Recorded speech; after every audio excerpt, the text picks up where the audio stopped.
Idealizador, fundador, mentor da equipe. A importância do Professor X é muito difícil de ser medida. Existiriam X-Men, existiriam lutadores da causa mutante se não existisse o Professor Charles Francis Xavier?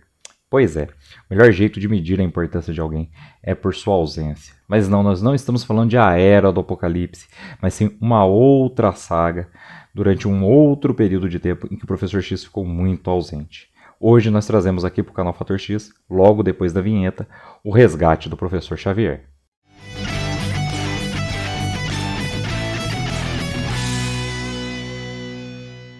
Olá, eu sou Inácio Santos, este é o Fator X, o nosso canal sobre X-Men, e hoje trazendo até vocês o resgate do Professor Xavier, um arco publicado em 3 edições pela antiga editora Abril. Saiu lá em Fabulosos X-Men, a revista em formato americano dos mutantes dos anos 90.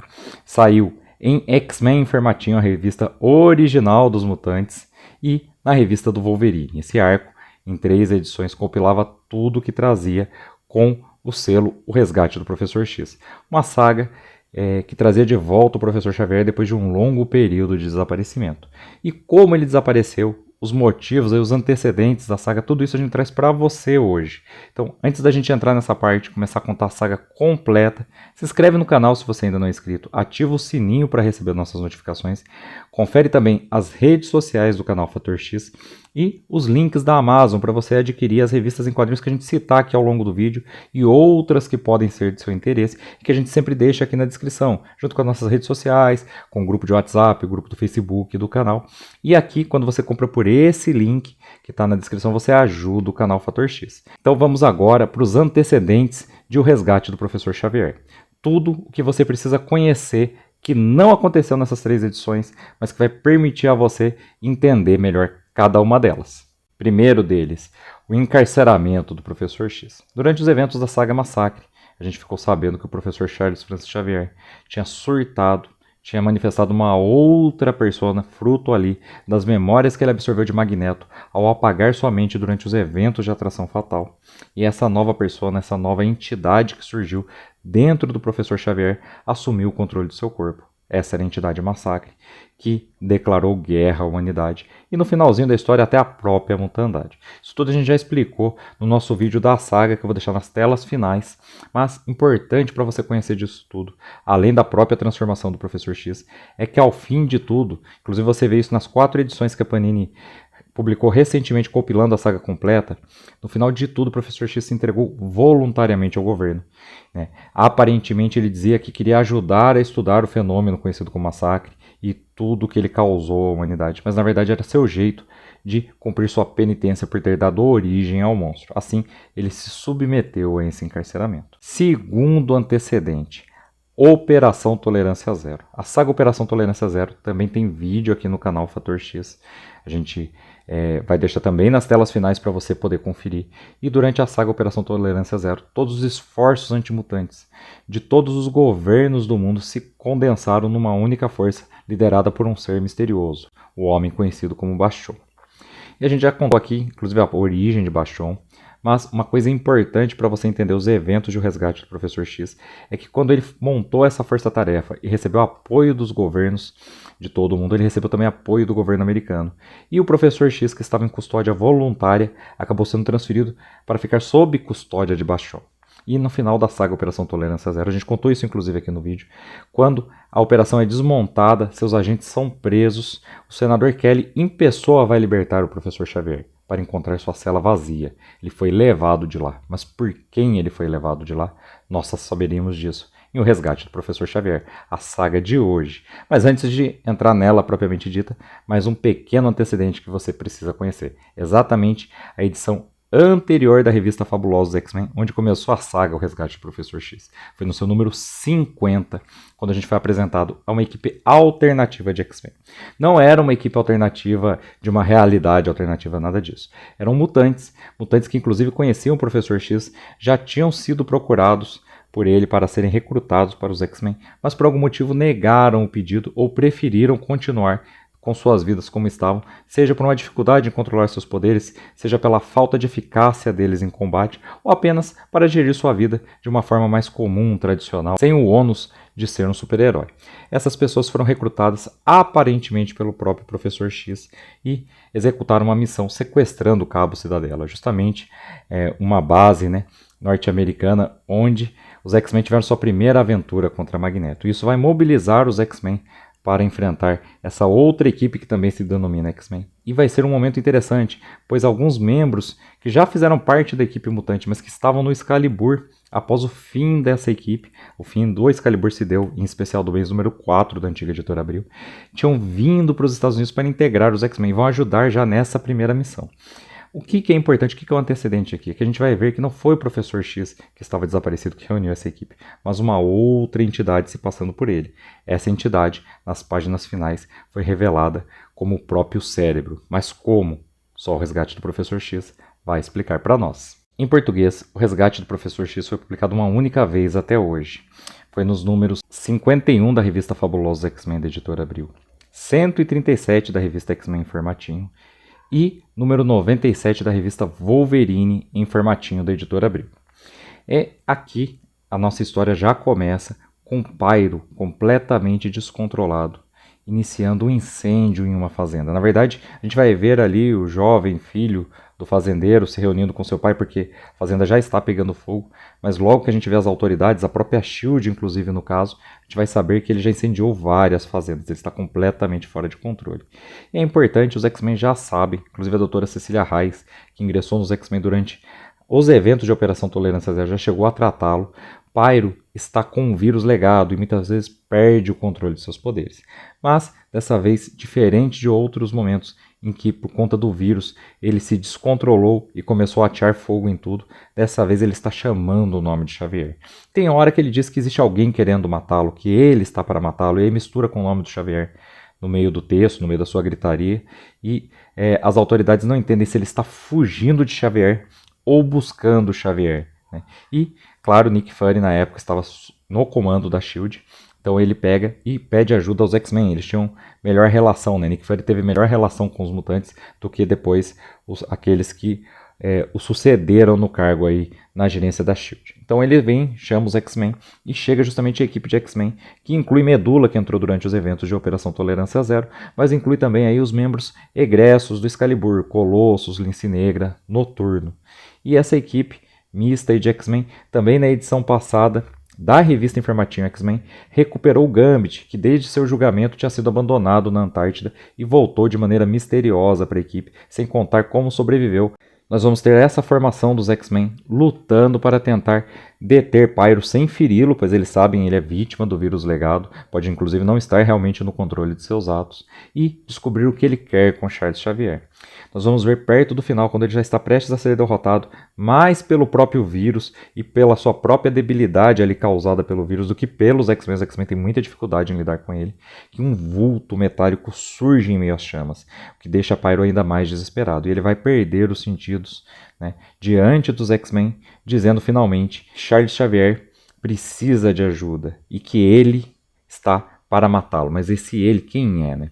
Pyro vai ficar sob custódia da S.H.I.E.L.D., os X-Men vão receber um muito obrigado só de Nick Fury, mas durante todos esses eventos foi mostrado pra gente que os X-Men já desconfiados, desde o confronto com as cópias dos X-Men, né? A outra versão dos X-Men não era cópia porque eles não tinham os mesmos poderes dos X-Men da equipe de X-Men constituída, mas aqueles outros X-Men que tinham sido formados pelo Cérebro na edição passada já tinham deixado os X-Men com a pulga atrás da orelha. Então eles pediram para a doutora Moira McTaggart e ela enviou para eles uma tecnologia de detecção de mutantes. Isso porque o Cérebro e toda a tecnologia Shi'ar dos X-Men tinha sido apreendida durante a Operação Tolerância Zero. Então eles não tinham, inclusive, como empreender uma busca mais profunda a Xavier desde que voltaram à mansão depois que a saga Operação Tolerância Zero acabou. Então esse localizador chegou ali, foi recebido por Cecília Reis em seu consultório. Ela não está morando na Mansão X, mas ela fica ali responsável, recebe ali o localizador e os X-Men vão usá-lo para procurar o Professor X.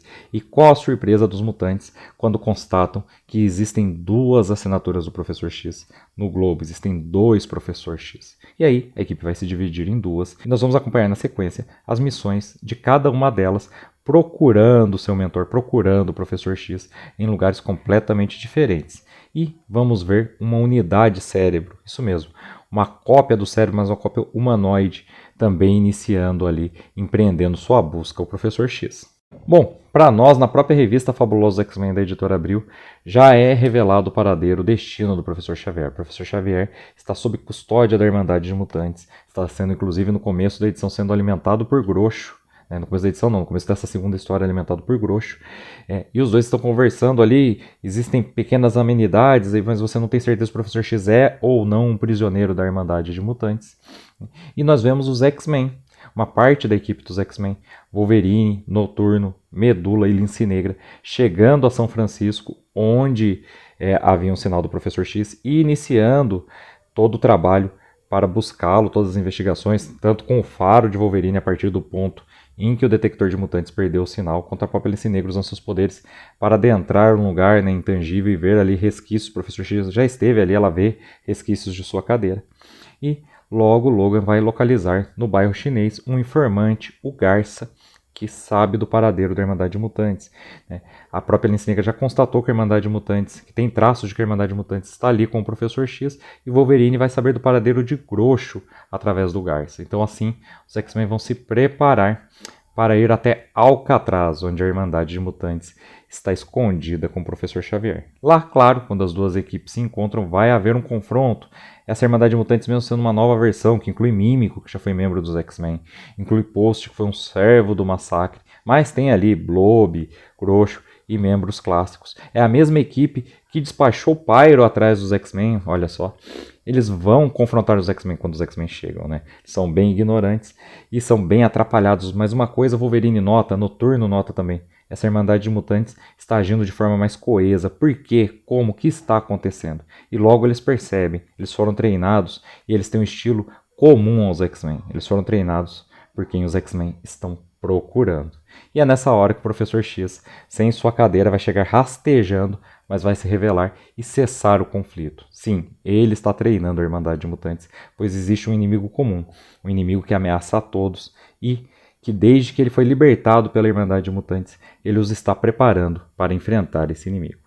Antes que ele possa explicar em mais detalhes, o próprio inimigo se faz presente. Estamos falando da Entidade Cérebro. E o volume seguinte de O Resgate do Professor X vai trazer aí os X-Men remanescentes em uma aventura no Tajiquistão, uma aventura que inclusive é simultânea à aventura que eu acabei de contar para vocês, o encontro com o Professor X em Alcatraz. Então quem que está nessa segunda equipe?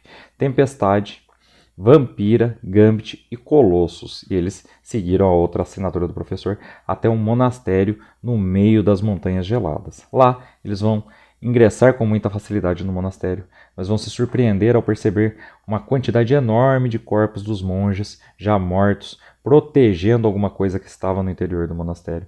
Seja lá quem fez o ataque não está mais entre eles.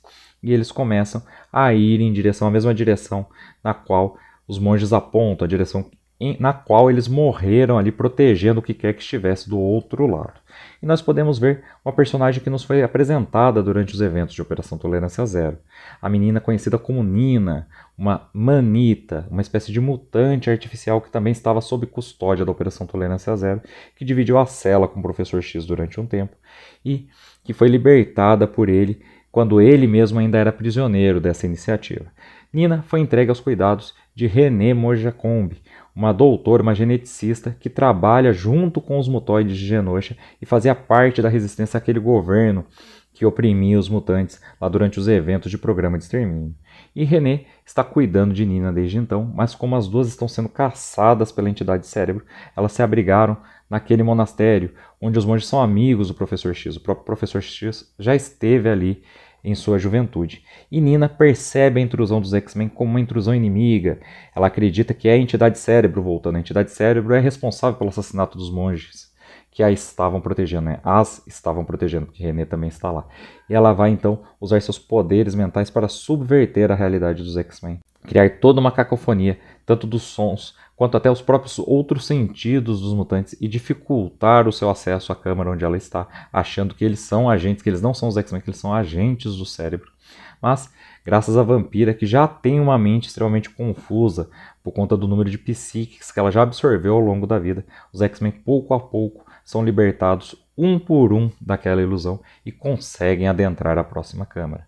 Felizmente, assim que eles constatam que estavam sob fogo amigo, é hora de chegar o cerebelo beta. Isso mesmo.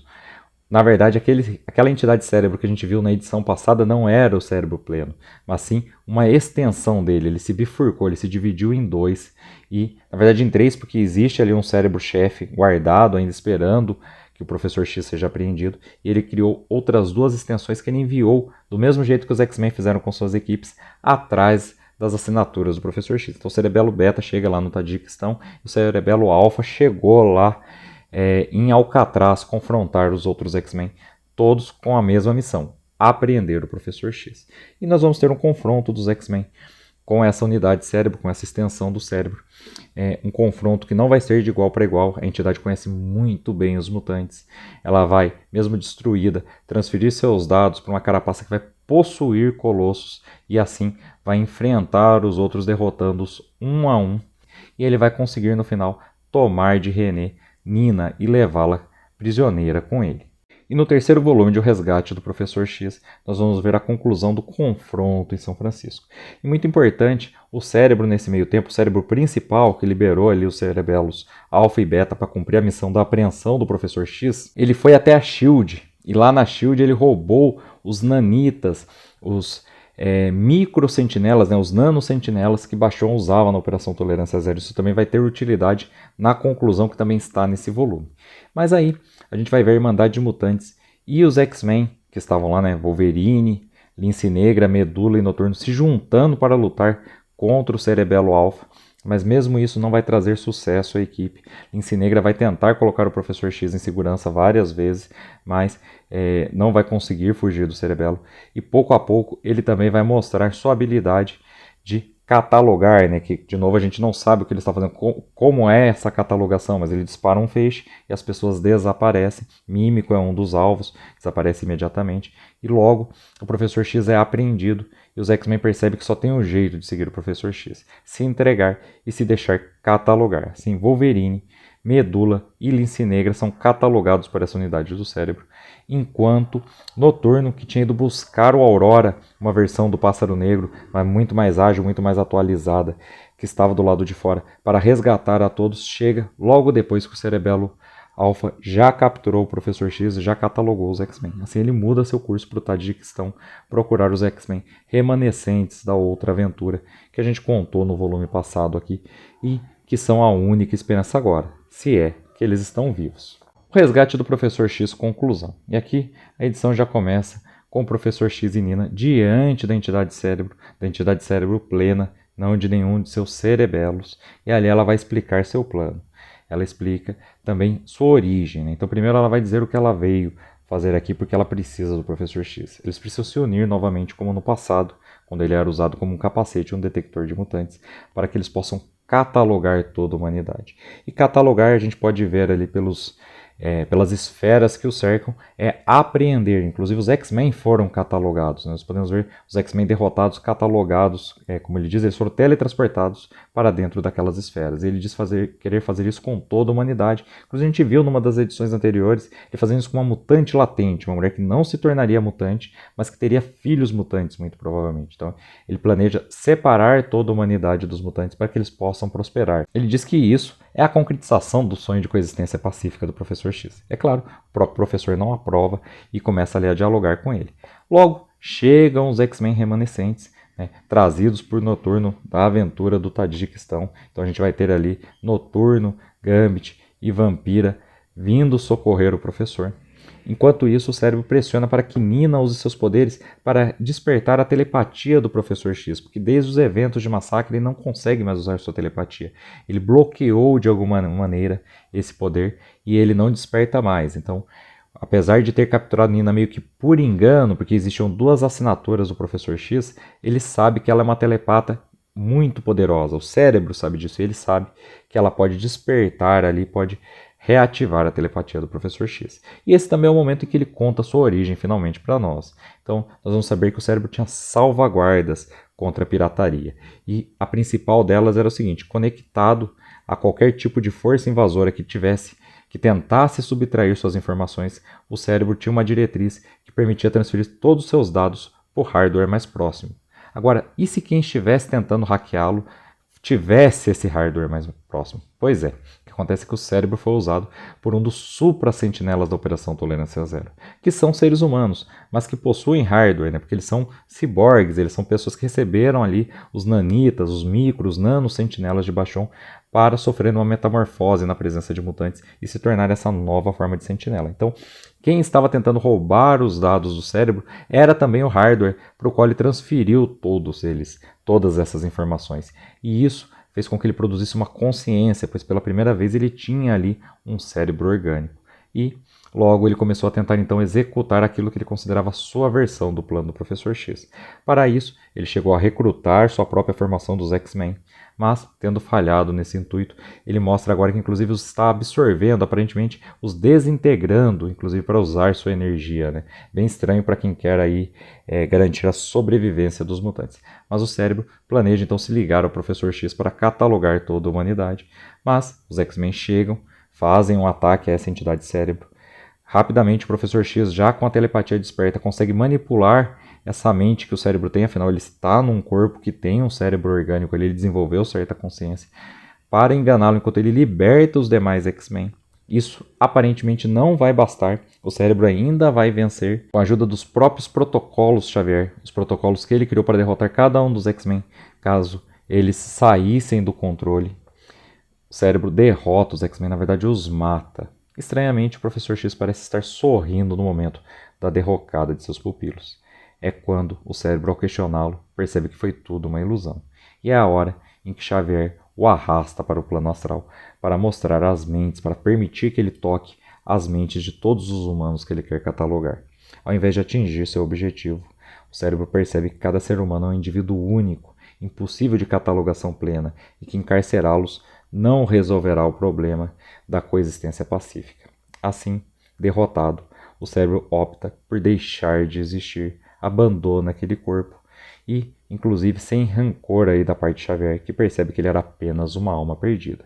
E a história termina com o Professor X voltando junto com os X-Men para a mansão Xavier, para um recomeço. E isso é também o final do nosso vídeo de hoje do canal Fator X, o resgate do Professor Xavier. Essa saga que no Brasil foi publicada em 3 volumes, aí cada um de um tamanho, né?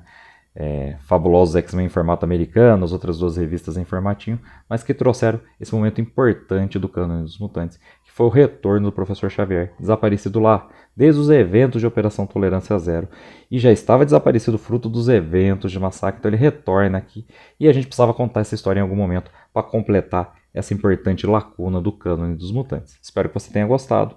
Se você gostou, essa é aquela hora. Curte o vídeo, compartilha ele, manda para aquele seu amigo que gosta dos X-Men, que não sabia que o Professor X desapareceu, ou que se sabia, não sabia como ele retornou.